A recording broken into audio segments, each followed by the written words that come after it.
So for our lovely Miss M, we were discussing potentially working on a place behavior to make it where she'd be able to offer something instead of the original skill.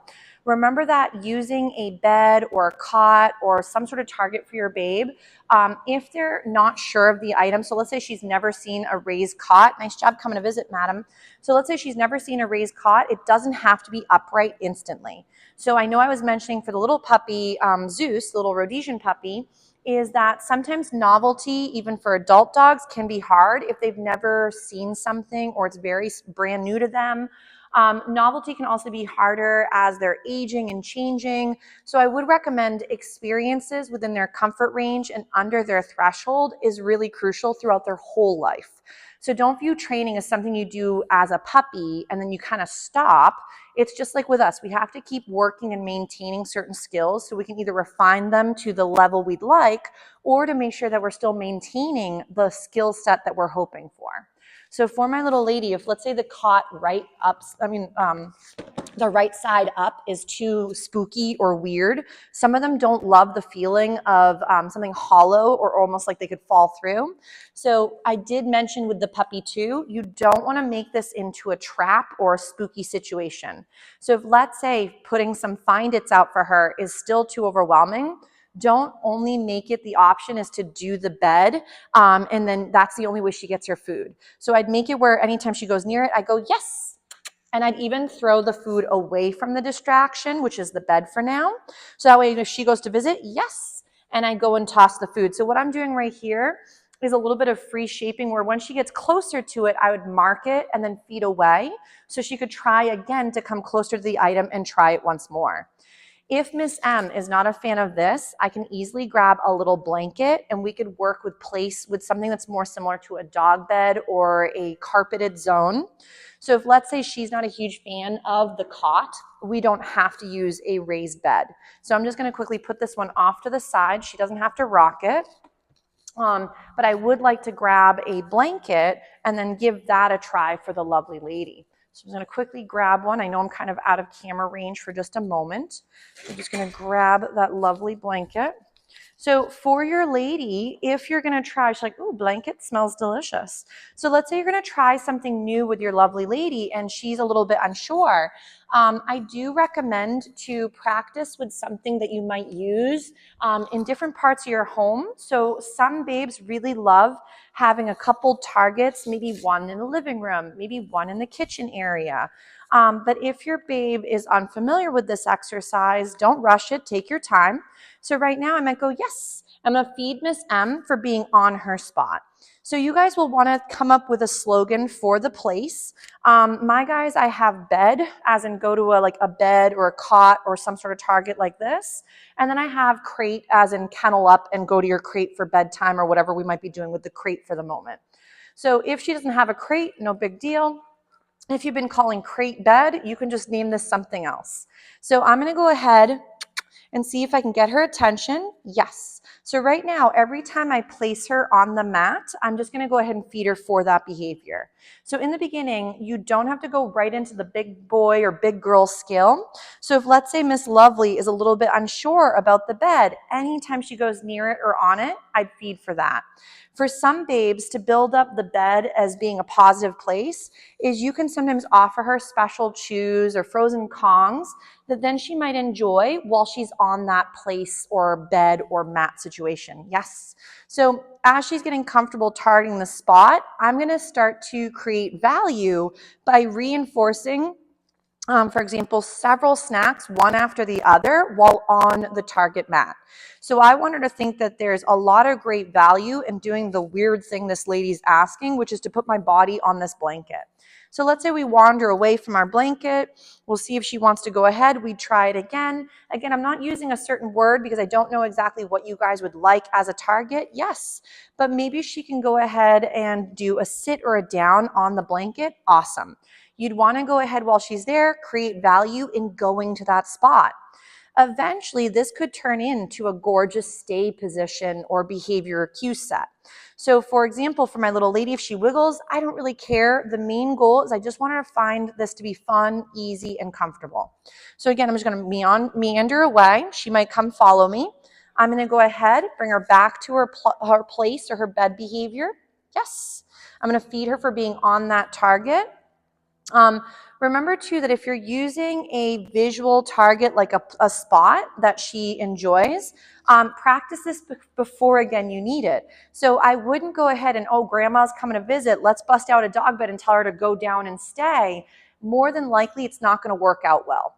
And not because she doesn't want to be a good girl, but because she either, one, doesn't understand the skill set yet, two, it's past her comfort range or understanding, and three, she hasn't really rehearsed this behavior well enough to have it in her repertoire of skills. So I would highly recommend is start to practice going to her bed, make that have value, yes. And then you can start to apply maybe the the beginnings of stay. So for example, with my guys, stay is stay there until I come to get you. If your stay at times has been with a recall, I'd recommend to have a distinct wait and a distinct stay behavior. So for my little lady, while she's doing a sit stay, I would say the stay once, and I'm going to feed her in the beginning kind of rapid fire every few seconds, a little piece of something to build up value in the stay position. If my puppy breaks, so she got up and wiggled, I would reapply my stay and now feed several little snacks. And I might go, yes, and feed throughout this. If let's say she's doing a great job and I want to end the stay before she has a hard time, I would stop feeding, say all done, give her some little loves for a second, and then get her up and wiggling. But the only time she gets the benefits of the snacks is while she's stuck. So you see she did a little shake off after I did some touching. So if she finds touches to be a little overwhelming, a shake off is actually like a reboot for your pup. So something overwhelming, not that they're going to keel over, but let's say someone touched them and they don't know the person, or maybe even you guys might pat her and then she does a shake off. A shake off could also be a way for her to decompress and sort of reboot that moment. So a lot of times it is sort of a calming signal or sort of a stress signal. So if you're not as familiar with dog body language, I would recommend to check out some of the resources I send along. There are some videos. There's going to be obviously these videos of your babe practicing, but then there's a few other videos of either previous students or other resource videos as well. She's off getting a little drink real quick. So, but what your plan would be is, let's say someone is coming over, you have a family member or friend, you could do some find its in the beginning, you could then give her a Kong and maybe ask her to go to her bed, and then she could practice going to her target as things are happening around her. There's a lot of times though where people try to implement the very beginning stages of a behavior with lots of things going on. So you will want to think about your 3Ds when working this. So what I mean by the 3Ds, and I know in some of the videos we've already touched base on this, yes, nice job, cuteness, is your first D is typically the one that I like to work on first. So I'm just going to grab some stinkier snacks that she likes a little bit better. So your first D is your duration. So how long can your puppy do something and do it well? So the duration for the stay behavior might be a couple seconds between each rep. When you want to end your stay, you would, for example, say all done or finished or have some release word, not a recall and not, for example, okay. We tend to say okay all the time, so I like to have a more distinct word. So let's say she wiggles and she breaks. I'm going to reset her up with a little sit. I'm going to tell her one more time to stay, and I'm going to feed her again rapid fire, so my duration is not very big. I am creating more time on the mat though by feeding multiple snacks versus just one. The air just came on again, so she's like, what the heck? So again, let's say I want to end my stay. If she didn't really love my touches, I might say all done and then get her up and wiggle. But then getting all done with the behavior means we don't feed you anymore. So for stay, the benefit of stay is the food happens when you're stuck, no matter where it might be. So in the beginning, time frame might be short and sweet. So again, a couple seconds between each reinforcement. As your puppy gets much more fluid with the time frame, you would start to alternate how long between each snack she would get during those moments. So in the beginning, it was every few seconds she gets a snack. Eventually, it might be every 5 to 10 seconds, maybe every 20 to 30 seconds. So if that is becoming very refined and you can rotate through shorter time frames and bigger time frames, then you would make the time frame again easy, but then you might start throwing in either distractions as your other D or distance as your other D. So you'll have 3. There's your duration, your distraction level, so things you're competing against to keep your puppy's attention, as well as your distance from your pup and how well they're doing with those distances as well. So if, let's say, my little lady is again working a bit with her bed behavior, we want to start this off really easy, which means that time frame would be short and sweet. I'm not adding tons of distance, and I'm not doing this when you have a party or guests over or excitement. So right now, we're keeping all of those little situations simple. She's like, hold on, lady, I didn't chew that last one. So we'd work the stay, and I'm going to feed her several little snacks for being in the sit stay. She's like, this is amazing. So who doesn't enjoy a lovely buffet while you're hanging out? So I tend to think of stay as in freeze tag with room service is a great way to think about it, or statue stay. So if your dog is in a stay and they're a statue, that means they can't wiggle until you go and retrieve them from that spot. So let's say I want to end my stay again for my lovely lady. I'm going to feed her a last little tidbit.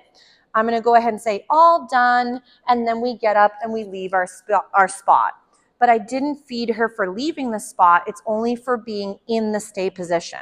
So what my lovely lady is now realizing is that the benefit of stay is to be stationary, not to be up and wiggling, which for a lot of eager beavers, being stationary is really hard.